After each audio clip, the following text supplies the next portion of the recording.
one of the longest and loudest debates in modern history. A conflict that survived revolutions, toppled empires, bankrupted superpowers, and split the world in two.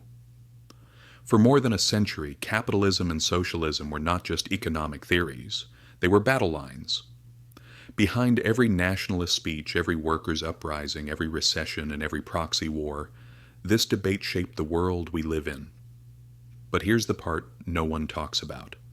The truth no ideology storyteller ever mentions. None of these systems, and nowhere, not once, ever worked the way textbooks promised. Not once. Not in a single country. And when pressure arrived, war, famine, inflation, collapse, the truth revealed itself with brutal clarity. Welcome to the Economic Historian, where money, power, and history intersect. And nothing is ever as simple as it looks. The story begins long before anyone ever used the words capitalism or socialism. For most of human history, there was no such thing as an economy. There was only survival. Monarchs claimed divine right. Landowners ruled everything. Peasants produced just enough to avoid starvation. Progress moved at a glacial pace. For thousands of years, human life was a zero-sum game. If one rose, another fell. Wealth came from land, labor, and war. Productivity barely increased. The idea that ordinary people could grow rich through trade or innovation would have sounded insane. Then the Industrial Revolution tore the world apart. In the late 1700s, Britain was a pressure cooker of coal, iron, capital, and unchecked ambition. Machines replaced muscle. Factories replaced workshops. And a new form of power emerged: private capital. For the first time, individuals could invest, take risks, and own property on a scale once reserved for kings. Productivity rose. Some wages increased, while misery deepened for others. Inequality grew faster than any society had ever seen. Cities suffocated, children worked 12-hour shifts, slums bred disease. Yet no matter how ugly it was, one fact could not be denied. Capitalism produced more goods, more wealth, and more speed than the world had ever known. This was the moment socialism was born. Not as a utopia, but as a desperate reaction to the brutality of industrial capitalism. In the mid-1800s, Karl Marx and Friedrich Engels looked at the smokestacks, the worker riots, the factory floors stained with sweat and blood, and reached a single conclusion. The crime was the system itself. They saw capitalist wealth as exploitation disguised as opportunity. If workers collectively owned the factories, if profits were shared, if production served human need rather than private gain, society would finally become just. No exploitation, no cycles of crisis, only rational planning and equal dignity. It sounded clean, elegant, moral, and to millions crushed beneath the gears of industrial capitalism, it felt like justice. But theory is one thing, real life is another. When the world first tried socialism on a national scale, it didn't happen in a classroom. It happened in the ashes of an empire. After the 1917 Russian Revolution, Lenin inherited a country that was starving, illiterate, and backward. The Tsar was dead. The old elites had fled or been executed. And suddenly 150 million people needed a new operating system. The Soviets built one. Land, factories, banks, and resources were nationalized. Prices were set by bureaucrats. Production quotas replaced profit. Private enterprise was erased. In theory, it should have delivered perfect equality and efficiency. In practice, it delivered chaos. Without market prices, planners had no idea what people actually wanted. Without competition, innovation stopped. Without personal reward, no one worked beyond the bare minimum. Shortages became normal. Lines became culture. And agriculture, the backbone of the Russian economy, collapsed into famine. Eventually, Lenin was forced to retreat. He allowed limited private trade just to keep the country alive. But something strange happened. Despite all its failures, socialism remained seductive, because capitalism didn't look much better. By the early 20th century, capitalism had created enormous growth, but also extreme instability. Speculation spiraled out of control. Monopolies dominated entire industries. The wealthy lived like modern royalty, while millions struggled to survive. The system was excellent at creating wealth, but terrible at distributing it. That imbalance exploded in 1929. The U.S. stock market collapsed, triggering capitalism's greatest disaster. The Great Depression wasn't a recession. It was a global economic heart attack. Banks failed. Unemployment reached 25%.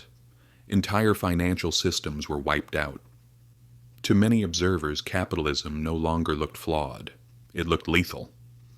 By the 1930s, the world faced an uncomfortable truth. No system was working as promised. Socialism had promised equality and delivered scarcity. Capitalism had promised prosperity and delivered collapse. Then came the moment that changed everything: World War II. The war forced every major economy to operate under maximum pressure. The Soviet Union, despite its inefficiencies, mobilized its population with terrifying speed and discipline. State control allowed every resource to be redirected toward survival.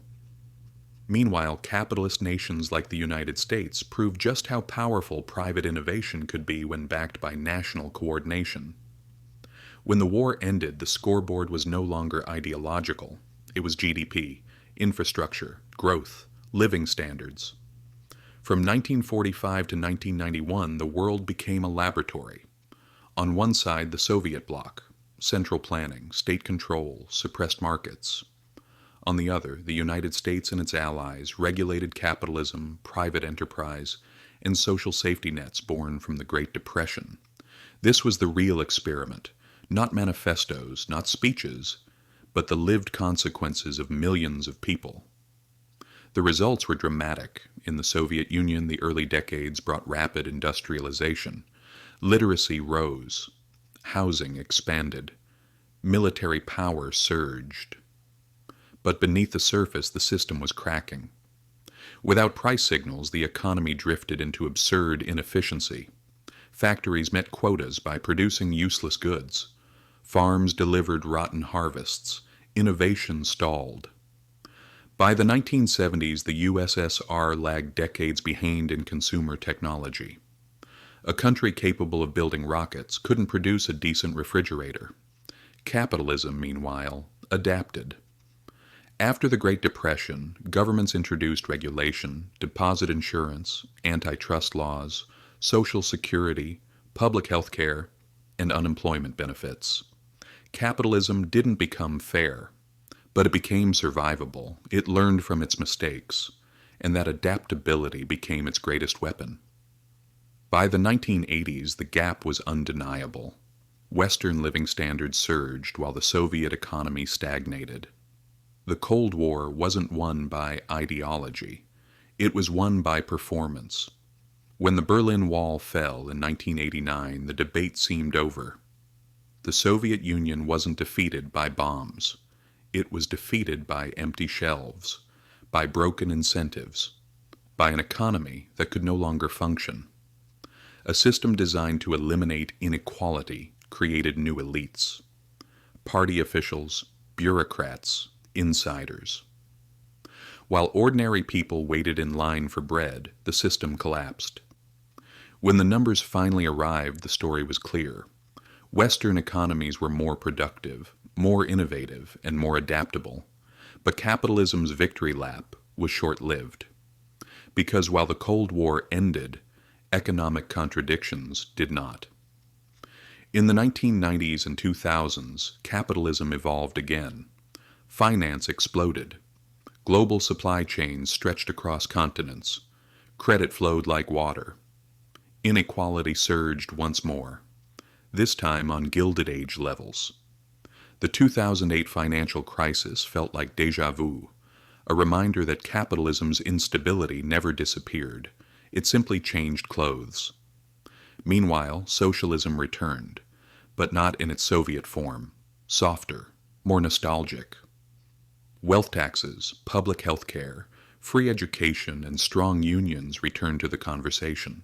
Younger generations, crushed by housing costs and stagnant wages, began to question whether capitalism still worked for anyone but the wealthy. The debate was reborn, but this time almost no one wanted pure capitalism or pure socialism, because history had made the trade-offs painfully clear. Look at the Scandinavian countries often labeled socialist. They aren't. They have free markets, private companies, global corporations, but they also have high taxes, strong social protections, and powerful unions. This is capitalism with guardrails. Now look at the United States. Extraordinary innovation, but staggering wealth gaps. Look at China, state-directed capitalism. And all of them wrestle with the same contradictions. Step back, and the truth is almost embarrassingly simple. Every major economy today is a hybrid. Markets and state power, incentives and protections, freedom and control. Not because ideologies failed, but because reality forced compromise. Human nature doesn't disappear under capitalism or socialism. It simply expresses itself differently. Under pure capitalism, greed becomes innovation until it becomes exploitation. Under pure socialism, equality becomes unity until it becomes repression. The real question isn't which system is better. It's which system has the mechanisms to restrain power, correct mistakes, and reward useful behavior. History's answer is clear. The system that adapts survives. Capitalism survived because it could change. Socialism collapsed where it refused to evolve, but it endured where it merged with markets. Ideology didn't choose the winners. Adaptation did. The modern world was built on the scars of this conflict. And the challenges we now face, artificial intelligence, demographics, climate risk, global debt, don't care about ideology. The future will belong to those who combine both systems most effectively. The creativity of markets, the resilience of public institutions, freedom and stability. History teaches us this. No system works without guardrails, no economy survives without incentives, and no society thrives when power becomes too concentrated. This debate was never really about capitalism versus socialism. It was always about one question: who controls power? And history shows us, again and again, power never disappears. It only changes hands. If this video helped you see the world a little differently, subscribe. Because here, we don't just talk about events, we talk about causes. History has the answers, and I'll show you where to look.